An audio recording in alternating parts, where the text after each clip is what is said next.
আজকে আমরা যাচ্ছি মেলা দেখতে। আমাদের এই পাশেই এই 10 মিনিটের মতো পায়ে হেঁটে রাস্তায় ষষ্ঠীর মোড় বলে জায়গা আছে, সেখানে চামুণ্ডা কালীর পুজো হয়। মা চামুণ্ডা কালী খুব জাগ্রত। এই যে লাইটিংগুলো শুরু হয়েছে, আমার শিবানায়ের ভীষণ পছন্দ। দাঁড়িয়ে দাঁড়িয়ে দেখবে কি ব্যাপার। আর প্রসাদের গন্ধে মন তো মম করছে। প্রসাদ বিতরণী চলছে, সবাই প্রসাদ খাচ্ছে। আমার শিবান্যায়ও খাচ্ছে।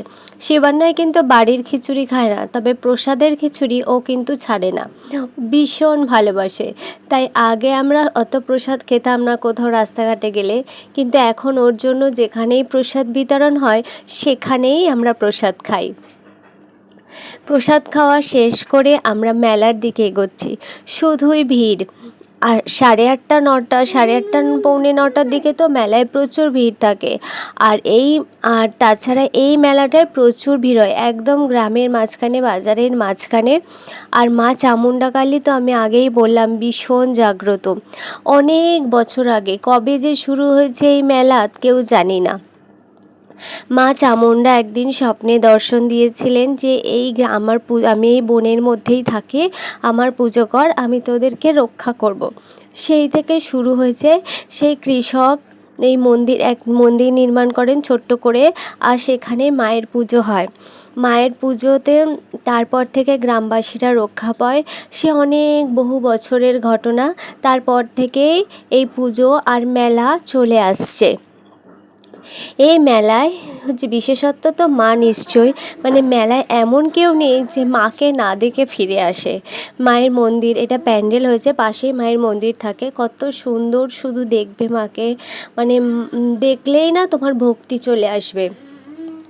মা যে জাগ্রত সেটা দেখেই বুঝতে পারবে, মানে এর গল্প বা কোনো বলার দরকার পড়বে না, মায়ের মুখ দেখলেই বুঝবে মা কত জাগ্রত। তো চলো আমি মায়ের মুখটা আগে দেখাই। আর মায়ের এখন সন্ধ্যা আরতি হচ্ছে, খুব খুব সুন্দর সময়ে গিয়ে হাজির হয়েছি। তো শুনতে পাবে, আমি আওয়াজটা দিচ্ছি।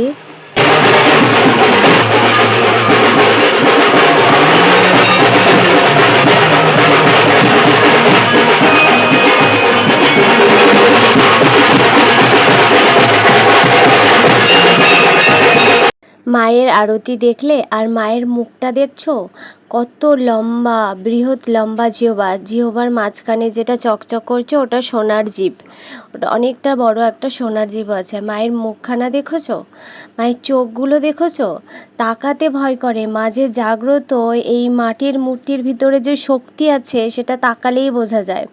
আমরা প্যান্ডেল থেকে জাস্ট বেরিয়েই দেখছি উপরে একটা এরোপ্লেন ঘুরছে, লাইটিংয়ের এরোপ্লেন। আমার ক্যামেরা অত ভালো না, তাই আমার শিবানাই তো দৌড় মেরেছে, ফার্স্টেই আইসক্রিম। তারপর আমি বললাম যে আসার সময় এই যে মেহেন্দিটা যেন একটা ট্র্যাডিশনাল, বলো, সব মেলাতেই থাকবে, আর মেহেন্দির দোকানে একটু ভিড়ও থাকবে। আমার শিবানায় দেখেছো ওইদিকে টয় ট্রেন, তারপরে জিগজ্যাগ ট্রেন, ওইদিকে দৌড় দিয়েছে। আমি যে একটু ধীরে ধীরে যাব, তোমাদেরকে মেলাটা দেখাবো। আমার ছেলে ওই যে ওর জায়গায় ঠিক পৌঁছে গেছে। আর সত্যি কথা বলতে এটাই তো মেলার আকর্ষণ। যাদের বাচ্চা কাচ্চা আছে তারা তো সবাই জানি, ছেলে মেয়ের খুশি আমাদের খুশি। ওরা যে কত খুশি হবে তুমি এদের মুখগুলো দেখলেই বুঝতে পারবে।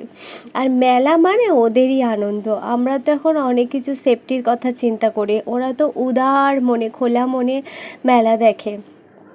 ওই কি জিগজ্যাগ ডান্স বলে, সেটাতে ওঠার জন্য দৌড় মেরেছে। আরও একজন পুচকি ওর মধ্যে দৌড় মেরেছে। আমি ওকে বলছি যে এই পারবি না, ওটা তোর জন্য নয়। যে ওর মধ্যে ঢুকে গেছে, দেখো ওই যে ডান্সিং হয় না, সিটগুলো বসা থাকে, জিগজ্যাগ এদিক সেদিক যায়।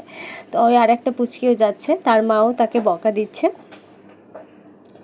তো আরও বাচ্চাদের যে কত রকম টয়, আর বাচ্চাগুলোকে দেখো একটুখানি পুটকি, তাও একটা হাঁসের উপর বসে পাপাটা ধরে, মানে দোকানদারটা ধরে ধরে চড়াচ্ছে, তাও চড়বে, কি সাহস। আর এইটাতে উফ, আমরাও ছোটোবেলায় এগুলো পাইনি গো।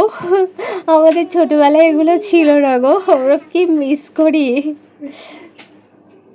আমি তো ছোটোবেলায় খেলতে খুব ভালোবাসতাম, আর তখন না অত টাকা ছিল না। মায়ের সাথে মেলা গেলেও মেলায় এইসবগুলো দেখেই চলে আসতে হতো, চড়তে পেতাম না। আমার শিবানের খুব পছন্দের, কিন্তু এটাতে না উঠতেও ভীষণ ভয় পাচ্ছে। এই যে উঠবে বলে খুব আগ্রহ হয়ে উঠে জুতোটা পাপা খুলে দিচ্ছে, ওর পাপাও গেছে আমার সাথে। ওদেরকে দেখলে আমাদের কি ভালো লাগে। আমরা উঠতে পারিনি কোনো দিন, কারণ আমাদের সময় এগুলো ছিলই না। আমাদের সময় মানে কাঠের একটা নাগরদোলা, ওতেই অনেক খুশি। আর আমার ছেলে দেখো ভয় পাচ্ছে, এটা অনেকটা না খাড়া, অনেকটা উঁচু, তাও এটা দিয়ে ওঠার চেষ্টা করছে, ও আবার ভয়ও পাচ্ছে। একবার চলে এসছে, আমরা আবার বললাম, বলতে আবার গেছে। এই অনেক কষ্টে ওপরে উঠেছে, এই অনেক কষ্ট, মানে অনেকক্ষণ পরে উঠেছে। আর সমস্ত বাচ্চারা দেখো কি আরম্ভ করেছে, লাফালাফি দাপাদাপি, মানে ওদেরকে দেখে আমাদের কারোর মানে মুখ ফাঁকা নেই, সবার মুখে হাসি। ওদের নাচানাচি, ওদের আনন্দ দেখে আমাদের যারা যারা দাঁড়িয়েছে প্রত্যেকেই হাসি, সবার মুখেই হাসি। এ থেকেই বোঝা যায় যে ছেলে মেয়ের খুশিতে বাবা মা বা গার্জেনরা কত খুশি হয়, ছোটদের খুশিতে বড়রাও খুশি হয়। আর এটা তো আমার শিবানের ভীষণ ফেভারিট, কারণ এটায় কোনো রিস্ক নেই। ছোটো ছোটো ব্যাপারে যেন লাফালাফি দাপাদাপি, ওর ভিতরে ঢুকে পড়ছে কেউ, ওই যে ওর মধ্যে ঢুকে পড়ছে, দেখো শুয়ে ওর মধ্যে কত মজাই না ওরা পায় বলো। আসলে ওদের জীবনটা না এখন ঘরের মধ্যে আটকা। আমরা যেমন রোজ রোজ খেলতে পেতাম, ওদের পার্কে না নিয়ে গেলে খেলা হয় না। তো ওরা এই এক একদিন যে ছাড়া পায়, বাঁধা গরু ছাড়ার মতো, ওর কী আনন্দ করতে পারে, সে ওদেরকে ছেড়ে দেওয়ার পর বোঝা যায় যে ওরা কী আনন্দটাই না করতে পারে। সত্যি এখনকার জীবনটা বাচ্চাদেরা ভীষণ ঘর আটকা হয়ে গেছে। এক একটা মেলা না ওদের কাছে সুখের, মানে একটু মানে ডানা মেলে উড়তে পারে, ছোট ছোট পাখিগুলো ডানা মেলে উঠতে পারে। আমার শিবানায় দেখো একটা ঘোড়া পেয়েছে, সেই ঘোড়াটাই করে উঠবে। এই যে দেখেছো আনন্দটা দেখো, শুধু আনন্দটা দেখো, খুশিটা দেখো। মা চামুন্ডা কালী, মা চামুন্ডা কালী অন্য অন্য কাহিনী দয়াময়ী বুঝে মা কালিমা। জয় জয় জয় জয় মা কালিমা, জয় জয় জয় জয় মা কালিমা, মা রানীমা। আমার ছেলে একটু গান শুনিয়ে দিল, মায়ের মুখটা দেখে ওর গান মনে এলো। আমার ছেলের গান কেমন হয়েছে বলো।